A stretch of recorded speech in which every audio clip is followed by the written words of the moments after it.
Madam the Speaker, allow me, with your permission, to answer PQs 289 and B342 together, as they both relate to the expenses in relation to the post of ambassadors.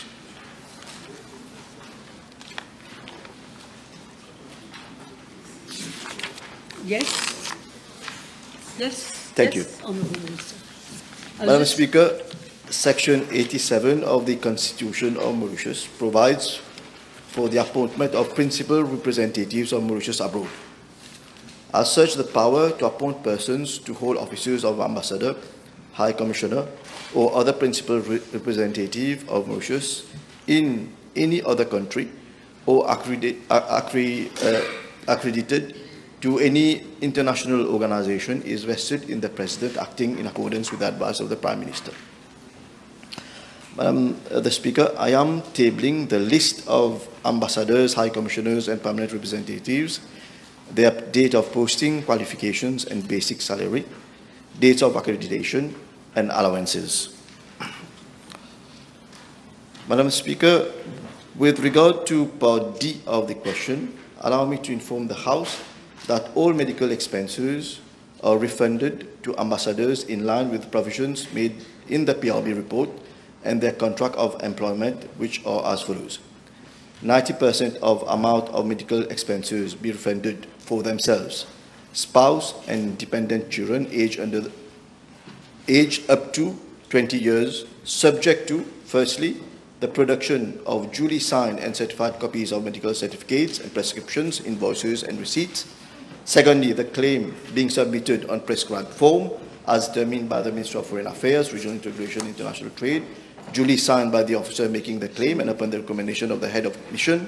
And thirdly, medical bills falling within the protocol and guidelines approved by the government.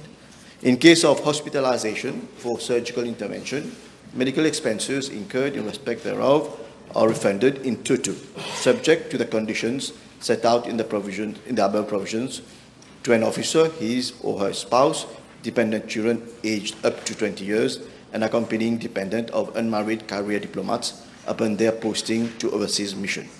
There is also an exclusion list of treatments for which no refund is entertained, such as cosmetic treatment and contact lenses. I have therefore tabled the list of medical expenses refunded to ambassadors, high commissioners, and permanent representatives.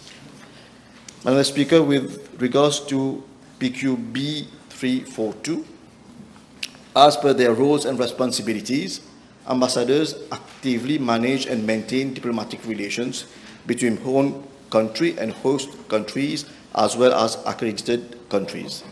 They also engage in political and economic negotiations and safeguard the home country's interest in the host country. To be able to fulfill these obligations, ambassadors are called upon to travel to various countries for the following reasons. Firstly, presentations of credentials to accredited countries and accredited international organizations, represent the President and the Prime Minister in summits and high-level meetings, represent ministers in conferences, meetings and negotiations, and attending national days and having bilateral meetings with foreign dignitaries. All overseas missions undertaken by ambassadors need to have been approved by the Ministry. During their overseas mission, per diem is paid to ambassadors, high commissioners to cover the cost of accommodation, meals, internal transportation, and other related expenses. The rate payable, which is approved by the Ministry of Finance, depends on the country which they are traveling to. Ambassadors based abroad are sometimes also required to travel to Mauritius for consultations in specific cases. For example, the presence of an ambassador may be required during high-level visits of foreign presidents, prime ministers of countries to which the ambassador is accredited to. Ambassadors are therefore paid a per diem of 7,340 rupees per day for a maximum of 15 days to cover costs of accommodations and meals. Madam the Speaker, with your permission, I am tabling two lists. First one pertaining to period 2015 to 2019, and the second one for the records of 2020 to 2024. However, Madam the Speaker, allow me to say that it has been highlighted that some political appointed ambassadors as opposed to career ambassadors, travelled to Mauritius in October 2024, just before the elections, on public funds, under the guise of urgent consultations, and were seen to be involved in the election campaign.